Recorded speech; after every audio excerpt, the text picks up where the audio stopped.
Cast is now starting. All attendees are in listen-only mode. Good evening. Thank you for joining this NCEA webinar, Jumpstarting Facility Improvements Through Campus Master Planning, presented in partnership with Habib & Associates Architects. I'm Andrea Cobb, Manager of Educational Resources for NCEA, and I'm happy to moderate for you this evening. Before we begin, please know that all of your microphone connections have been muted. If you have questions during today's presentation, please send those through the question box that appears in your GoToWebinar panel. To ask a question, use your mouse to click into the blank box area. Type your question using your keyboard and then click Send. The webinar presentation will last about 45 minutes and there will be a question and answer portion at the end. Later this evening, you will receive an email asking you to complete a brief evaluation about this webinar, and I thank you in advance for providing us with feedback about today's programming. You will receive an email in the next 5 business days with instructions on accessing this recorded webinar, a certificate of attendance, and the presentation files. Let us begin as we do all things in prayer. In the name of the Father, and the Son, and the Holy Spirit, Amen. Our Father, who art in heaven, hallowed be thy name. Thy kingdom come, thy will be done, on earth as it is in heaven. Give us this day our daily bread, and forgive us our trespasses, as we forgive those who trespass against us. And lead us not into temptation, but deliver us from evil. Amen. In the name of the Father, and the Son, and the Holy Spirit. Amen.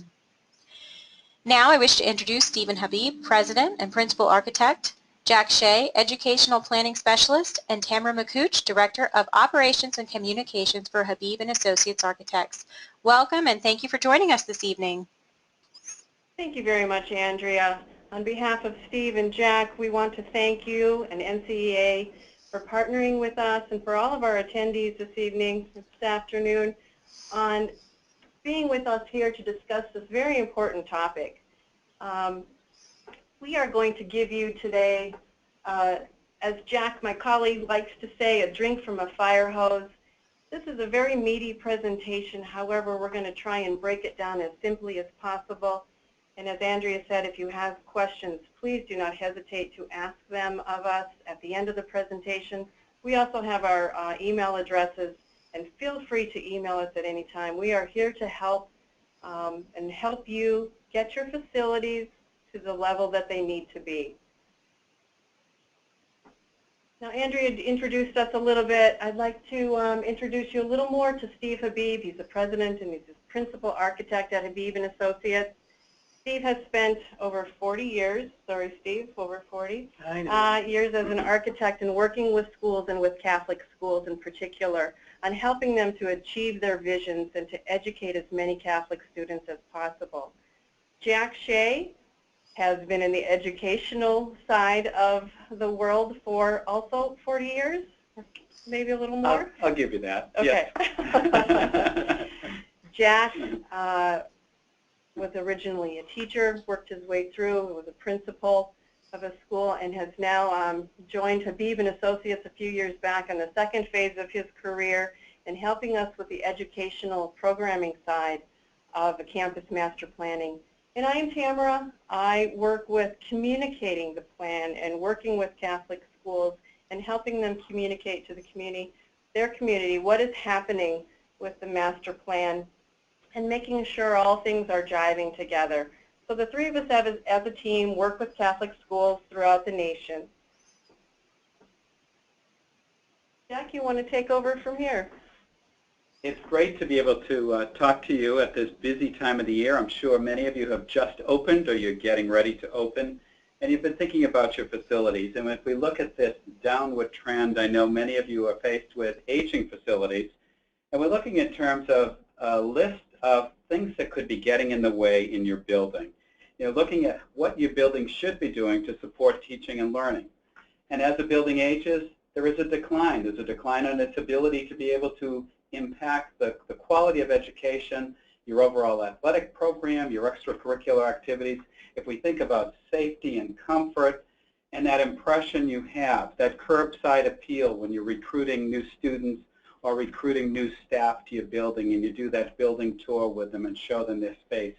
I hope that you can do it with some pride, and if not, that's what we're here tonight, is to help you to be able to move in that direction and look at how it can give you a major impact to be able to improve your overall performance in the school. Now, this statistic is amazing to me, and I've looked at it many, many times with white papers and all. But believe it or not, you can increase student achievement by 11% without changing anything in regards to teaching and learning in the building, just simply by improving the overall environment of the school. Does school design make a difference? Without question. You know, think of a student giving that extra plug on that test question, or a teacher just feeling a little more comfortable and staying an extra half hour after school for whatever reason that might be. In a comfortable facility, that happens. Now, we've heard this enough, playing with words, Catholic education in need of salvation. I know that many of you are in buildings that are aging, but the reality of it is, those of you who have survived and have gone through some of the toughest times, you don't need to hear this any longer. You're here to be able to look and to work with other people to move your school forward, to think and to find out how you can do that.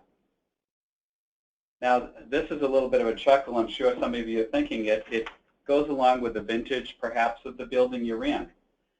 But we've put this here so that you can look at three major areas, and that's that cars today are fast, they're efficient, and they're more advantageous. We could think of schools in the same way. The schools are fast, that the style has changed in them. Think of internet capability and all of the electronics that are there. The overall comfort of a new school is radically different than one of the early 60s.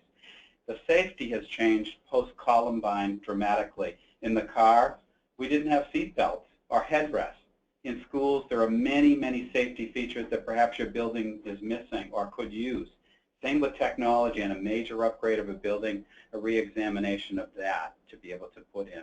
The car didn't even have the 12-speaker Bose system that you might have today in an automobile, or a navigation system or anything of that nature. And certainly schools that were constructed in early years didn't have today's technology in mind. Life has changed, and schools certainly have changed over a period of time. Two things that we would like to recommend to you before you start a campus master plan, which Steve is going to go through the process in just a moment. The two things that we find that those schools that succeed in fulfilling their vision, two things that they do. One is to think and act like a business. And that doesn't mean that you're not already doing that. But are there ways that you can do that even more? And at the beginning of the presentation today, there was a worksheet option for you to download. It was also included in an email. And if you look at that now, it's kind of an outline to help you when in a day or two or a week and you think about this campus master planning again. If you jot things down as we're going along, it will help you get started in the process when you get back to it or when you're ready. And one of those first things are, what are the opportunities for my school to conduct fairs in an even more business-like manner?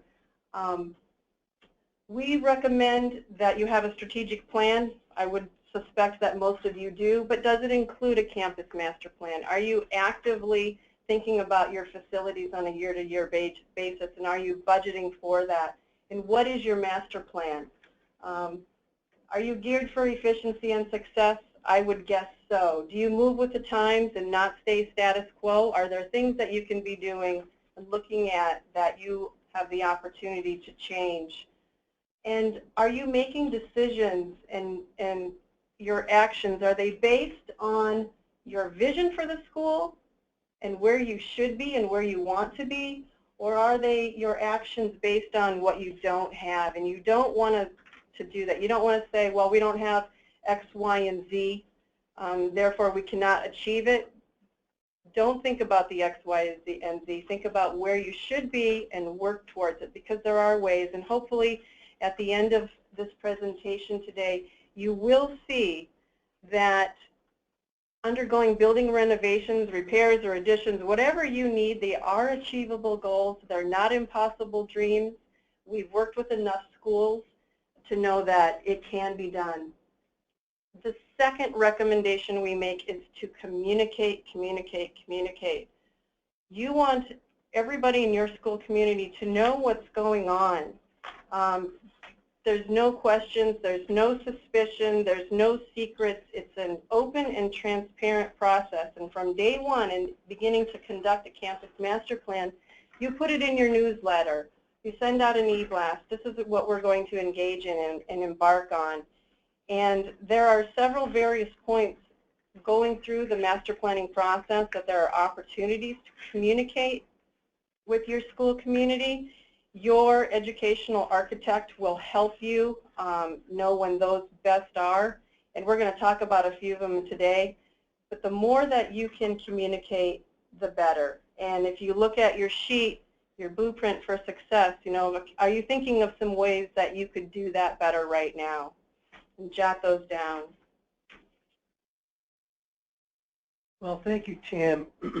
And before I get into the agenda, I just want to back up for just a second, because Jack showed a very interesting chart that talked about facilities being critical to the success and survival of our school. The last bullet on that chart was facilities affect enrollment. And I just want to tell you a personal story that I experienced when my oldest son was getting ready for high school. And we went to visit a local Catholic high school that was really well known. And we went with two of his friends and their parents. So we had three families that were visiting the school. And as we walked through, it became glaringly evident that the facilities were nowhere close to being able to compare with the local public schools. Well, I insisted that my son attend that school, but the other two families decided to send their sons to the local public high school. So there's 2 out of 3 families that decided not to go to the school, not because of its reputation, not because of its teaching ability or the education that was received, but because of the facilities directly. And so I just want to tell you that facilities do affect enrollment, and it's important. But today's agenda, what's a campus master plan we're going to talk about? Why do we need one? How do we generate that? How do I achieve buy-in, both figuratively and literally? Implementing the plan, and we're also going to cover your questions. So what is a campus master plan? Well, it's a document, and it's going to address the need for facility improvements. It will outline capital investments designed to support your current and future programs. Again, your current and future programs. We don't want to forget that we always want to be moving forward, and we want to think about what the future will hold, what our students need to learn, what courses they need. It will support your mission and your vision and become a budgeting tool, an extremely valuable resource which provides solutions. Why do I need it? Well, it's the first step in improving your facilities, first of all. So if you want to clear those hurdles and if you want to improve your facilities, it's the very first step. It will create a unified vision, provide a clear communication of the understanding and agreement to how you want to move forward. It's a solid direction to take care of maintenance, repair, renovation, and growth. This next bullet is just so important.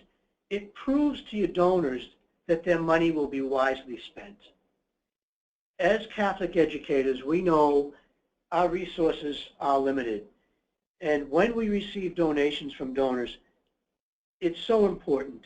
And the more we can show them that their money is going to be spent wisely, the more success we will have in raising funds and in moving our facilities and our schools forward, really advancing us quite a bit. What it also does, the process will result in a determination of the achievable financial support. also define that path forward so that we can implement our vision. So frequently, if you look at that arrow on the left, we tend to do random acts of improvement with our schools. Someone comes along and says, I think we should fix this washroom, or we should adjust or modify or renovate our locker rooms, or upgrade a particular classroom. What a master plan does is it pulls the school together, not just the faculty and staff, but the entire school community, to have one shared vision, shared goals, a focus on moving forward together. And it can be so much more effective, particularly if you want to achieve that success with larger projects. So how do we generate a campus master plan? Well, I want you to note the various colors on this chart. And we're going to talk about the three stages. But if you'll note that in blue, that's the school. That's you. Okay? In the reddish color is your architectural consultant. And in green is your fundraising consultant. The three need to work together. And that first phase we're going to get into in more depth, but that's visioning. And all three work together to develop that visioning. The problem definition deals with the physical condition assessment and the space needs assessment, and really defining the problem, and that's where your architectural consultant comes into play, because you've already established the vision. And then the solutions and opportunities, again, they're guided by your architectural consultant, but it's a joint effort, as you can see. And importantly, the guidance is there, and the assistance of the fundraising consultant results in an achievable project resulting from that master plan process. Oh, Andrea, I was just wondering if you could take a quick poll to see how many, where the people that are listening tonight, what their role is in their institution, in their school. Sure, I'll launch that now. Might be helpful.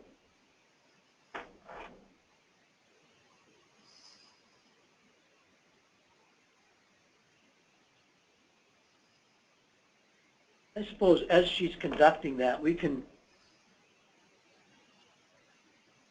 continue, or should we hold? What do you think, Jack? Let's see, I think we're about done here. Seems like most everyone has voted. In tonight's presentation, we have 67% of our audience are board members and 33% are teachers. Oh, that's great. Okay, that's a good mix, and I think this will be very, very prevalent. Compiling the team, that first part of visioning, before anything gets started, a team needs to be compiled, a steering committee. And we suggest that that steering committee be no more than 7 members. It should include a board member, possibly the chair or the chair of the facilities subcommittee. Should include the president or principal, depending on the model, maybe both if you have a president and a principal. Director of advancement would be an appropriate individual.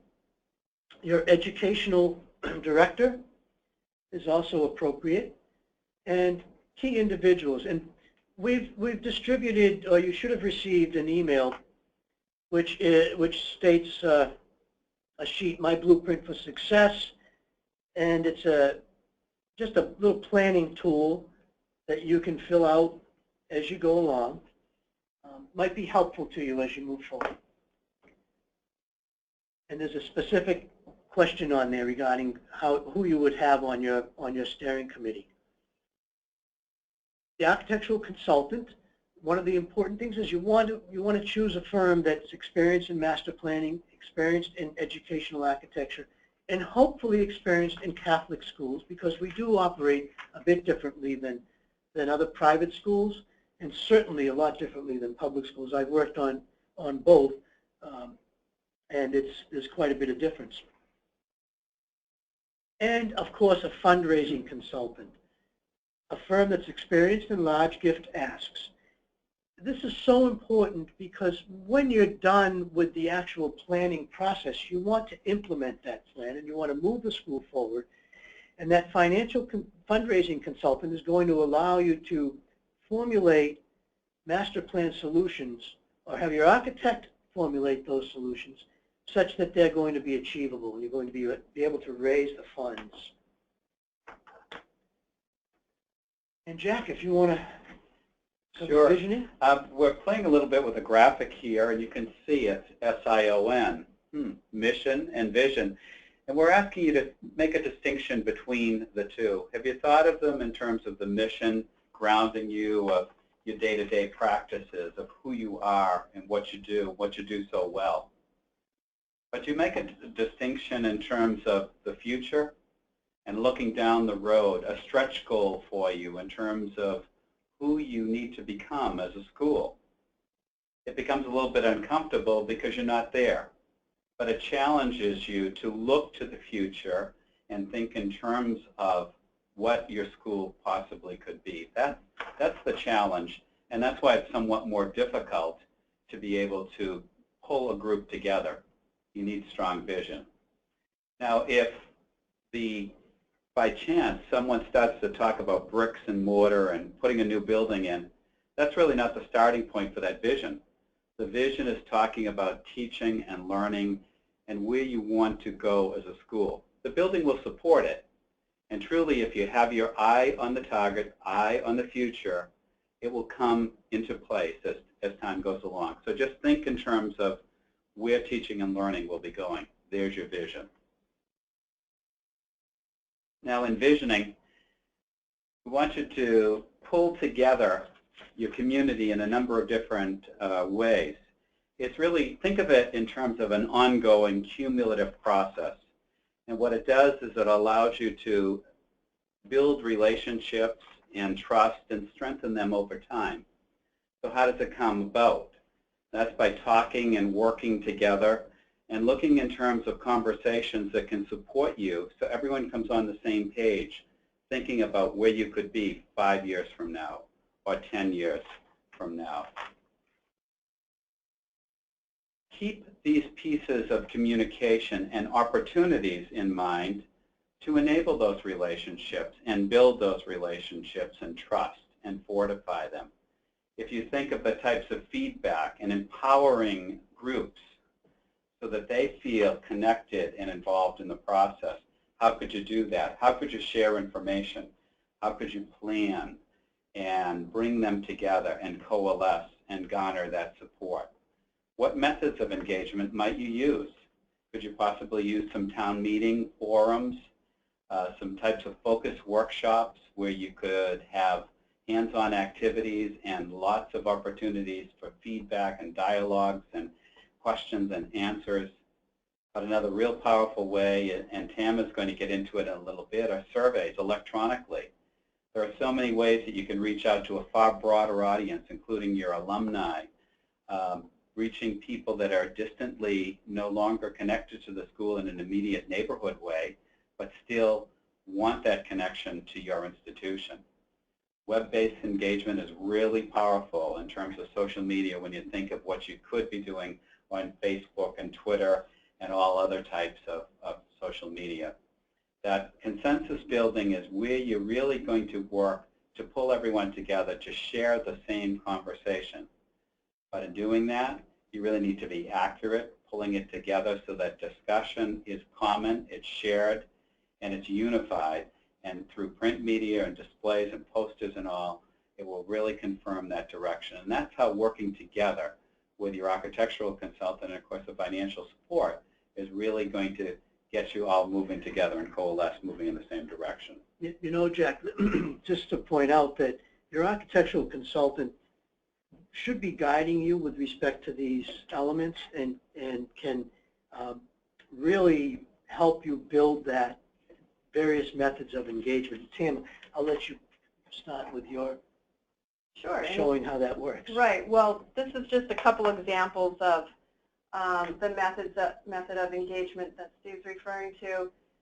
And when you're confirming your vision, I mean, you've got your team together, your steering committee, you've been working on the vision, you're heading in a direction, and you want to really begin, you know, that communication or that continued communication through all of those methods of engagement. And one of those ways was the surveys. This is a survey that was done for a school through SurveyMonkey. The survey itself was, I believe, 12 or 13 questions long. This is one of them. And they believed that they needed to head in at the steering committee, that is, was talking a lot about heading in a vocational technology direction and adding that component to the school, which it currently did not have. When they put it out to the community, the parents, that was not the parent response. In fact, they wanted to have more STEM, they wanted to increase the electives, and the top bullet there, where the current administration thought they were doing fairly well, that top bullet in yellow, the rest of it says, I'm highly satisfied, make no changes, basically, and that wasn't the case either. So there was some work to do in a slight redirection, the vocational technology component. It was further discussed, and it was removed from the vision in the end. And it was a very useful, very quick tool, a way of finding that out. This was another one. How large were they going to get? It was a smaller school. Some were saying they wanted to grow significantly, but found out that they preferred to stay basically where they were, but to grow slightly. Something you wanted to add, Steve? No, I just wanted to say that I've just found the surveys to be so helpful, that and the guidance that they give the steering committee for schools is just really, when you go to this depth and involve the school community, when it comes time to support the project, they step up to the plate. And one of the most important components to that is not only involving them, you're asking them the questions, they're providing their response, but then to listen to that response and to redirect when needed, they know that they are being heard.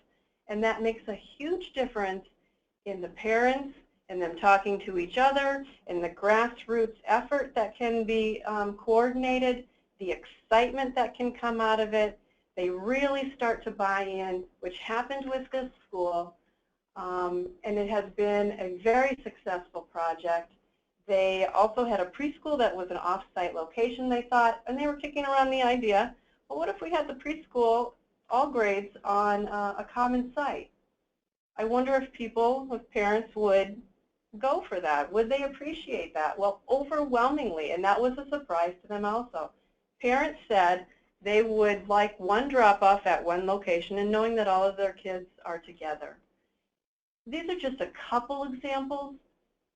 So much can be done with this. And then what happened in the long run, these surveys and the answers were shown at town meetings in the school's auditorium during the evening, and invitations were sent out so everyone could see the response. They were also given the opportunity to ask questions, to discuss it further.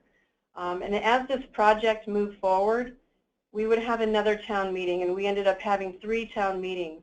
And by the end, the excitement was there. They pretty much were all on board. You know, there's always some that have some other opinion, but they understood where the school was headed and why, and they still were in favor of the school and the changes in the long run. All right, thanks, Tam. We're getting into the second phase following the visioning. We have the problem definition phase, and this really is done by your architectural consultant This first part I'm going to talk about, and then Jack's going to talk about the space needs assessment. But just in terms of the physical condition assessment, this involves evaluating the existing building and existing site, existing building systems, and developing recommendations and estimating construction costs to bring your facilities, what you have, bring them up to speed so that they can be maintained moving into the future. It's very important that we budget for those items that are less visible but so important, that maybe deal with the heating and ventilating system or the roof or the windows. And we like to look at 5 areas of assessment: site, envelope, interiors, mechanical, and electrical. They're critical to have a facility that's going to serve the educational program moving forward into the future. A typical example of a physical condition assessment and the costs in order to maintain those elements of the campus. In this case, there was a main building, and then there was an annex, which was a former convent. We see convents quite frequently being used for educational purposes, and it becomes a little bit difficult. But in this case, it was working for them, and there are costs to renovate that and to bring that up to speed as well. The other side of the problem definition piece is to take a good hard look at teaching and learning and the space required, and that's the space needs assessment. So we're looking at, in this case, at not only the current but the future educational programs and extracurricular activities. So we begin to look at that through the scheduling that's going on. What type of a daily schedule do you have? Is it a 5-day or a 6-day? Do you use block scheduling? What enrollment projections are? Is it a school that is growing, stable, or even declining? And calculating the area requirements. What would you like to have for overall classroom sizes? I mean, you're projecting certain class sizes. Are there 22 in a class, or are there 30 in a class? Determining the long-range space needs and looking, will you be adding programs over time? So we'll take a look at an example of that as we go through here. Here's a school we're working with, and this is just the science area we're looking at. So you can see a listing of all their courses, the number of students enrolled in each one, what they look for average class size, the number of sections, and the sections per week, and so on. That will give us a basis of working on and determining how many classrooms at each one of these areas would we need to be able to do this. And then circled down below, you can see we're looking at future projections, adding some new STEM or STEAM courses, and an introduction to engineering. Now this would be done for each of your content areas so that we could calculate out the space, as well as some of the common spaces, looking in terms of whether it be your auditorium, your visual arts, the cafeteria, and so on. Now this one, we're looking at a growth model, and it was a school we were working with that currently is at 700 students, or was at 7. They're actually moving along now in this. And you can see the overall calculation. There's an upper category for your educational spaces, and then a lower category where your administration and support spaces are all listed. When we look incrementally going across, increasing the building's enrollment from 700 students to 800 students, we can see that the total square footage in the bottom, in the green area, has increased from 131,000 square feet plus to 140,000 square feet plus. So you can see incrementally it's going up, although it's not a huge change. And then in the case of 1,000 students, it's gone up to 147,000. So we can look at space needs in a lot of different ways in helping you, whether it be stability or whether you're looking at growth, or even a combination of putting different grade configurations together. And now you've reached a major milestone. At this point, the problem's been defined, and it's been defined in a very thorough fashion. It's understood, it's accurately defined, and it's going to form the basis for moving forward so that now solutions can be identified.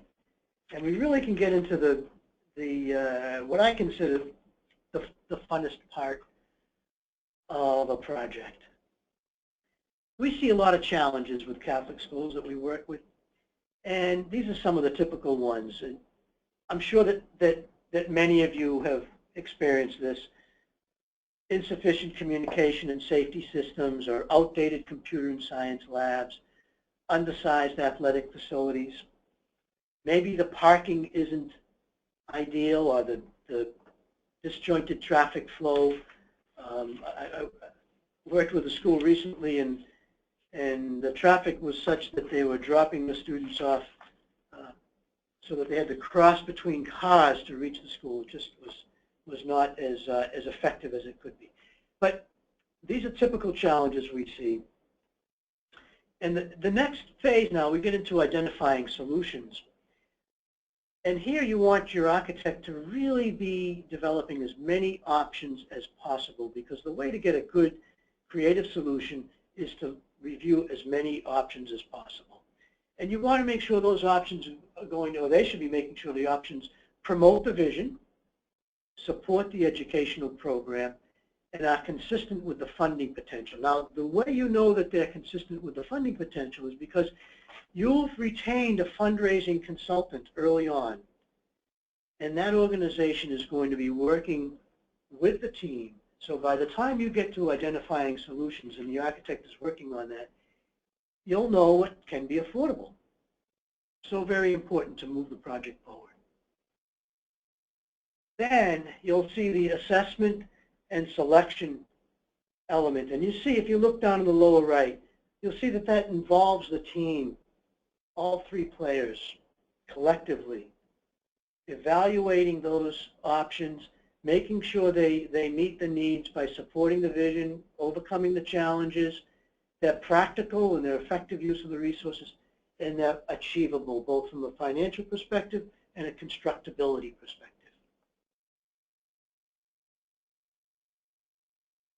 Then your architect would compile the report, and that would become the document that you would use moving forward. It creates the unified vision.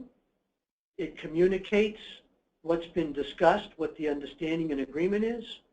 It provides that solid direction for maintenance, repair, renovation, and growth. It's that proof to donors, that element, that one thing that says, this school knows what they're doing. They know they're going to spend my dollars wisely. And it does that effectively. It determines the achievable level of financial support, and it defines the path forward so that that vision can be implemented. You can move your school forward. You can advance your school to that next level. When that report is being compiled by your architectural firm, they will also be generating renderings, images, potentially 3D videos, but those won't go in the report, but images that will be used in the report, as well as images that you can begin to use to share with your community and really create the excitement.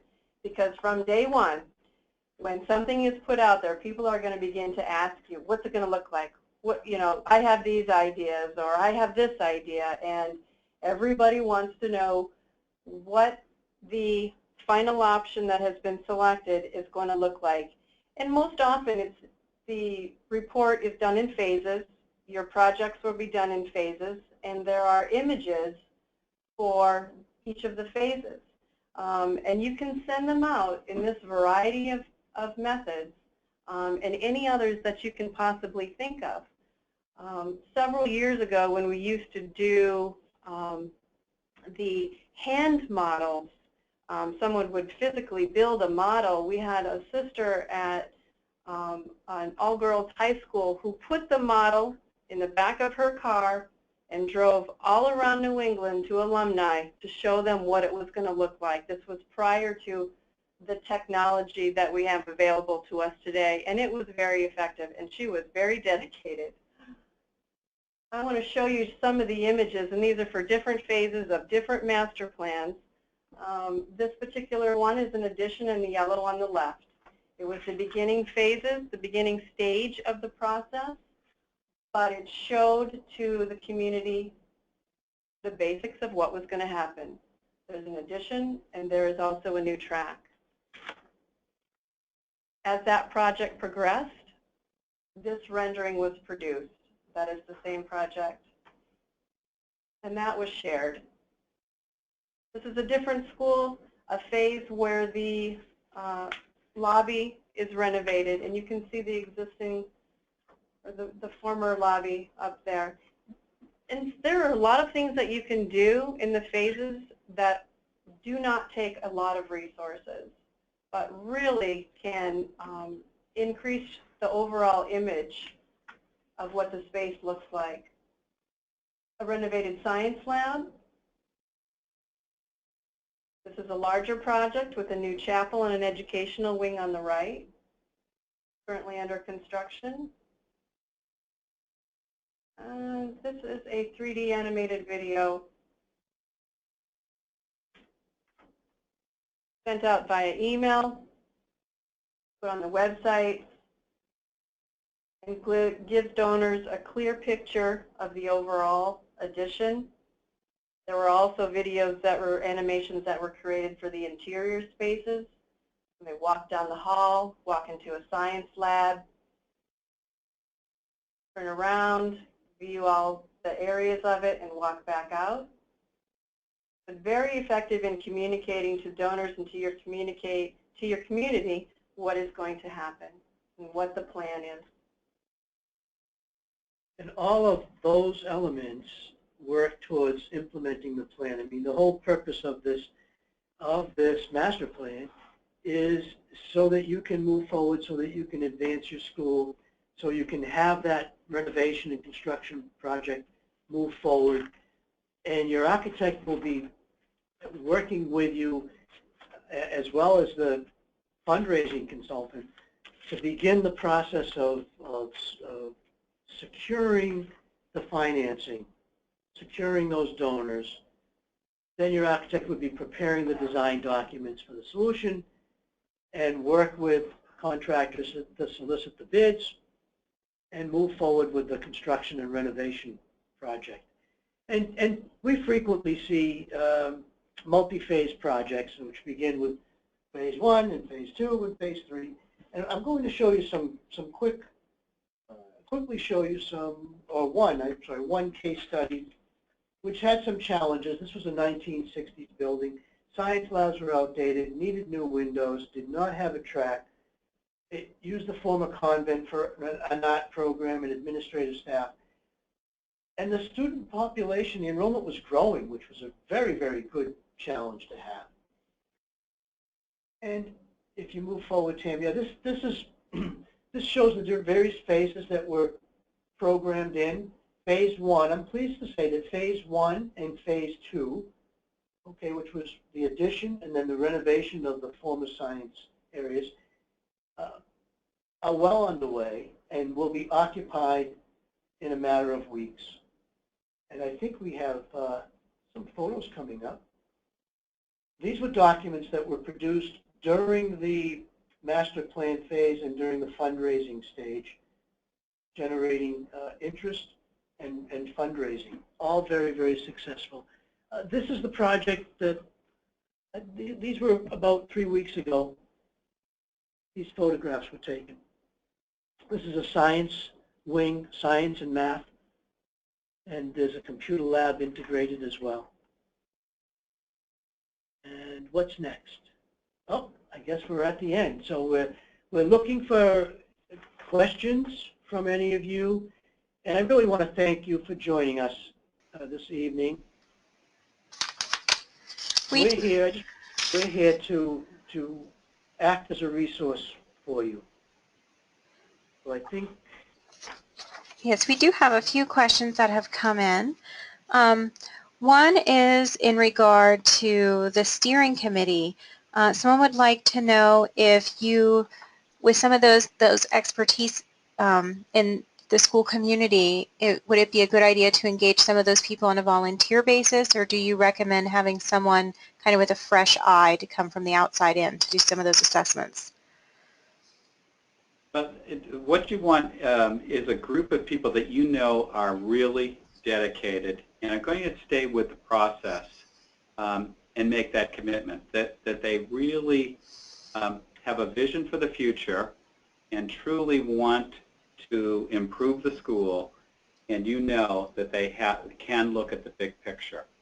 So don't be overly concerned about them working in a volunteer capacity, but a good chunk of the people are going to be directly connected. So from the board, you definitely need someone from the board. You need someone from the school administration. And if you're going to involve others, my recommendation is that you look for people who are forward-thinking, who are going to look at the big picture. I think those types of individuals are going to be really beneficial on your steering committee. And what should the working relationship be between the school improvement plan and the campus master plan? Should they be developed at the same time? Should one inform the other? What is your recommendation for that? Well, I think that the school improvement plan, or if you want to call it a strategic plan, I think that informs the master plan. In other words, I see that initial planning tool being a lot of the visioning. What do we want to be? Where do we, how can we improve from an educational perspective, from a mission perspective? And that will guide part of that vision for the master planning process. Thank you. And what are Yeah, I agree, Stephen, and that's what it is really looking at that interrelationship, recalling that slide that you were looking at a pie chart. And there is a big picture with your strategic plan or your school plan, and one of the components within that is your facility improvement, or looking at how does the facility support teaching and learning, and that will be that component within. And then you core in and you start looking at that particular piece, and that's your master planning. Thank you. What are some of the most common sort of hidden or forgotten considerations with campus master planning, things people don't typically think about? Well, I've seen schools that head in a direction because a particular donor may come along, or they may perceive an issue, but I sometimes see them move forward without really doing the educational planning, not analyzing the course load that they're offering, and not being very visionary with respect to what's needed in the future. I also see others who may focus only on that, but then forget about the existing facilities and what needs to be done and budgeted to maintain those. It wants to be comprehensive, so I think that that's probably the key. And from my perspective, I think what happens occasionally is that it's forgotten how important it is to involve the school community at large and to have their support for the master plan. Or in some cases, not involve that financial fundraiser. Oh, true. And then get to the end of the master plan and realize, oh gosh, this is really what we need, but we can't raise that much money. Or we don't know if we can raise that much money. Exactly. So can you give some insight on some ways that schools can sort of increase engagement and build support for some of their proposed changes with the community?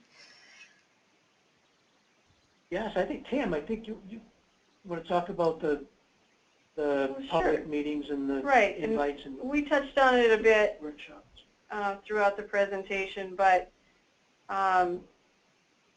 engaging the community from day one, letting them know that the master plan is going to happen, letting them know what a master plan is, why you believe it's needed, allowing them to ask questions and have it be a two-way street as far as conversation, and responding to any concerns or potential negative opinions that are out there. really helps alleviate any naysayers that there may be out there. It's just a constant communication, constant back and forth. The leadership really needs to be very open and transparent, and potentially one-on-one conversations. You know, one thing that I've noticed too is I've seen this be very effective for schools. Make a big deal out of it. Mm-hmm. Make a big deal out of the fact that you're engaging in this process. Make sure the local papers, local newspapers or radio advertising, they know that your school is looking to the future. That can be a big boon in and of itself for enrollment. Just letting the public know, hey, we're not resting on our laurels. We're moving forward. We're engaging in a long-range master plan to improve our facility and to improve our educational process and our school overall. Yep. Right. And that's the whole thing. It comes that you're ready for a paradigm shift. You're ready to be able to say we're no longer going to tolerate actions based on limitations. We are changing now, and it's actions based on our vision. So get yourself to a place where you can do that. You're not alone. You need a broader base, but start sharing that conversation, and then you're well on your way. Very good. And one final question from the audience. How long does creating a solid campus master plan take? Well, I recommend that 6 months be devoted as an appropriate starting point, and really depending on how much involvement you can get in the school from the school community, how long it may take. I've rarely seen it be less than 6 months. I do recall one project we worked on that was fast-tracked and completed in about 4 months. Then there are others that are driven by the school that have taken as much as 8, 10, or 12 months. It is a process, and it's not something that you do overnight, but with the right team, having the right architectural consultants on board, having the financial fundraising consultant on board, and going through the process does take a good 6 months. Very good. Well, that is the conclusion of our questions from the audience. Did you have any parting words for our attendees this evening before we wrap up? I'd just like to thank you and say you can do it. It can be done. It's very achievable. As Catholic educators, we need to do this, and we can do it. So go do it. And we want to wish you the very best in the new school year. Give it your all, and thank you for all that you give to the children that you have. And it's a noble effort that you're in, and God love all of you. Thank you all very much for attending. And thank you. Before we conclude today's webinar, I invite all of you to visit our website at ncea.org to see listing both for upcoming webinars and professional development activities throughout the year. Thank you for spending your time with us this evening, and thank you, Stephen, Jack, and Tamara, for all that you've shared with us. As a reminder, we will be sending you this recorded webinar and the presentation slides and a certificate of attendance via email within the next 5 business days. Thank you again, and may you enjoy a blessed evening.